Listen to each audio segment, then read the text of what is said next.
আসসালামু আলাইকুম, আগে ভিডিওটি দেখুন।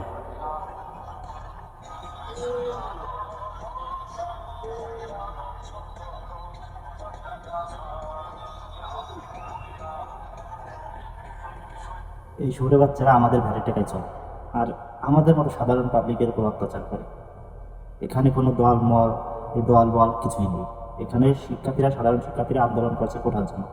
তাদের উপর কেন আক্রমণ করবে? ছাত্রলীগ আক্রমণ করবে, পুলিশ বাহিনী আক্রমণ করবে, সরকারি সকল কর্মচারীরা আক্রমণ করবে, তাহলে তারা যাবে না কোথায় বলে? সকল প্রবাসীদের আহ্বান করছি, আপনারা অবশ্যই ফন্ডিতে টাকা মারবেন এবং বৈধ চ্যানেলে কখনো টাকা ছাড়বে না, ব্যাংকের মাধ্যমে টাকা ছাড়বে। আসল কথা হচ্ছে, এরা আমাদের ভেটে টেকে চলে, আমাদের ভাই বোনদের উপর অত্যাচার করে। গতকাল ভাই বোনদের উপর অত্যাচার করছে, আজও সাধারণ শিক্ষার্থীদের উপরে পুলিশ বাহিনী আক্রমণ করছে। আমার কথা, যদি ছাত্রদের অন্যায় হয়ে থাকে তাহলে প্রশাসন তাদের ব্যবস্থা নেবে, কেন ছাত্রলীগ তাদের উপরে মা বোনদের গায়ে হাত তুলবে বলুন? আপনারাই বলুন। আজকে আবার দেখুন কতটা নিকৃষ্ট হলে মানে লক্ষ্যকে ভক্ষক হইতে পারে, কতটা নিকৃষ্ট একটা পুলিশ জাতি, এটাই বোঝেন। সকল পুলিশ, কেন বলছি না পুলিশ ডিপার্টমেন্টে খারাপ ভালো সকলে আছে, আবার সকলে অনেকে জানতেছে এটা খারাপ, তারপরেও চুপ করে আছে। আসল কথা ভাই, বাঁচবেন কয়দিন?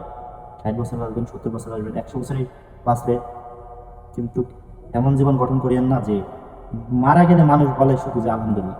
কবি বলেছিলেন, এমন জীবন তুমি করিবে গঠন, তুমি মরিলে কাঁদিবে ভুবন। কিন্তু আপনারা যে জীবন গঠন করিতেছেন ছাত্রলীগ বা যে কোনো সংগঠনের উপর, এমন জীবন গঠন করিয়েন না যে আপনি মারা গেলে লোকজন আলহামদুলিল্লাহ।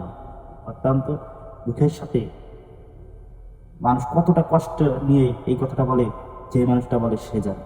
নিশ্চয়ই আপনি ক্ষতি করেছেন, দেশের ক্ষতি করেছেন, 10 জনের ক্ষতি করেছেন, না হলে তার কোনো ক্ষতি করেছেন। আজকে পুলিশের অত্যাচার চারিদিকে, পুলিশ আর পুলিশ নেই, রক্ষকের ভক্ষক হয়েছে প্রশাসন আর প্রশাসন। প্রশাসন চুরি করে হিজলার মতো বসে থাকে। যদি প্রশাসনের হিজলা হওয়ার স্বভাব থাকে, ভাব থাকে, তাহলে যত টাকা লাগুক ইনশাল্লাহ আপনারা আমার কাছ থেকে নিতে পারেন। চুরি থেকে শুরু করে শাড়ি সবই কিনে দেবো। আপনারা শুধু কেন প্রতিবাদ করছেন? সাধারণ পাবলিক, শিক্ষার্থীরা আন্দোলন করবে আপনাদের কাছে। আপনারা যদি এইরকম তাদেরকে গণধোলাই দেন, এরকম অত্যাচার করেন, তাহলে তারা যাবে কথা বলে। তো আমি সকল প্রবাসীদের বলছি, আপনারা বৈধ চ্যানেলে টাকা পাঠিয়ে সরকারের হাতকে শক্তিশালী করবেন। আর এই শহরে বাচ্চাদের, আমাদের ভ্যাটের টাকা দিয়ে শহরে বাচ্চাদের খাওয়ায় ভুড়ি লম্বা করে আমাদের উপর জুলুম করবে, সেই সিস্টেম করে দিয়েন না। দয়া করে সকলে ভালো থাকবা, সুস্থ থাকবা। আর যে যাই পারেন, যেভাবে যা সহযোগিতা পারেন, অবশ্যই সাধারণ শিক্ষার্থীদের পাশে দাঁড়ান।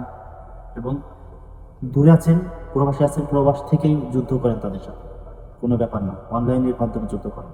ইনশাল্লাহ সাধারণ শিক্ষার্থীদের অধিকার আদায় হবে, আমাদের প্রবাসীদের অধিকার আদায় হবে। সকলে ভালো থাকবা, সুস্থ থাকবা, আমার জন্য দোয়া করবে এবং সকল প্রবাসীদের জন্য দোয়া করবে। আল্লাহ হাফিজ।